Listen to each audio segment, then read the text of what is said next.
අපි අද ඇවිල්ලා ඉන්නේ කතරගම පිහිටල් තියෙන සුවිශේෂී ස්ථානයක් බලන්න. ගොඩක් දෙනෙක් මේ ස්ථානය ගැන නම් දැනුවත්කමක් නැහැ කියලා තමයි අපි හිතන්නේ. ඉතින් අපි අද ඇවිල්ලා ඉන්නේ කතරගම පිහිටල තියෙන කැලේ දේවාලය කියන ස්ථානයට.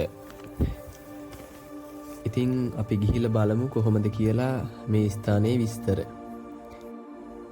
ඉතින් මෙන්න මේ ස්ථානය හොයාගෙන තියෙන්නේ වසර 15කට පමණ පෙර මෙහි භාවනායෝගීව වාසය කරපු සාමි කෙනෙක්.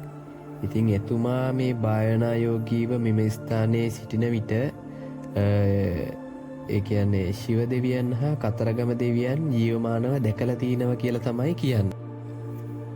ඉතින් මෙන්න මේ ශිව දෙවියන් මේ ශාමිතුමාට කියලා තිනවා ස්ථානයක් පෙන්නලා ශිව දෙවියන්ගේ දේව ප්‍රතිමාව අඹන්න කියලා මේ ස්ථානයේ.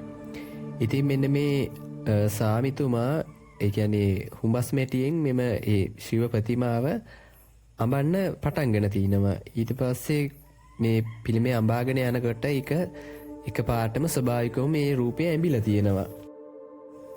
ඉතින් මෙන්න මේ ස්ථානයේ වැඩ සිටින්නේ ශිව දෙවියන් කියලා කියනවා. ඉතින් මෙන්න මේ ශිව පාර්වතී කියන්නේ කතරගම දෙවියන්ගේ මව සහ පියා වනවා. ඉතින් මෙම ස්ථානයේ මැටියෙන් අඹපු රූපය ශිව දෙවියන්ගේ.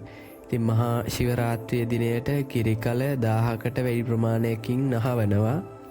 ඉතින් ගොඩක් අය මෙම ස්ථානයට එනවා. ඉතින් මේක ප්‍රසිද්ධියට පත් වෙලා තියෙන්නේ මෙම ස්ථානයේ ගොඩක් ખાස්කම් තියෙනවා කියලා. ගොඩක් අය මෙතනට ඇවිල්ලා ප්‍රාර්ථනා එහෙම කරනවා. ගොඩක් අයගේ ප්‍රාර්ථනා හරි ගිහිල්ලා තියෙනවා කියලා කියනවා. ඉතින් මෙම ස්ථානයේ තියෙන්නේ ඉන්නේ ශිව දෙවියන් විතරක් වුණාට ඉතින් පත්තිනි දේවාලය ඊට පස්සේ ගම්බාර දෙවියන්ගේ දේවාල ඒ වගේම දේවාල කිහිපයක්ම මෙහි දකින්නට ලැබෙනවා. ඉතින් ඕගොල්ලොත් ඇවිල්ලා බලන්න මේක. ඉතින් මෙම ස්ථානයට එන්න ඕන අනිවාර්යයෙන්ම කතරගමට ඇවිල්ලා තමයි. ඉතින් කැලේ දේවාලය කියලා Google Map එකේ ගැහුවාම වෙන ස්ථාන පෙන්නාවි. හරියටම මේ වීඩියෝ එකේ තියෙන ස්ථානයට ඕගොල්ලොන්ට එන්න නම් කතරගමට ඇවිල්ලා කැලේ දේවාලය කියන ස්ථානයට තමයි එන්න ඕන. මේක තියෙන්නේ කතරගම. අනිවාර්යෙන් කතරගමට ඇවිල්ලා තමයි මෙතනට එන්න ඕන. ඉතින් අපි ඇවිදලා බලමු කොහොමද කියලා.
ඉතින් ඔයගොල්ලොත් කතරගම එනවනම් මේ ස්ථානයට ඇවිල්ලා යන්න අමතක කරන්න එපා.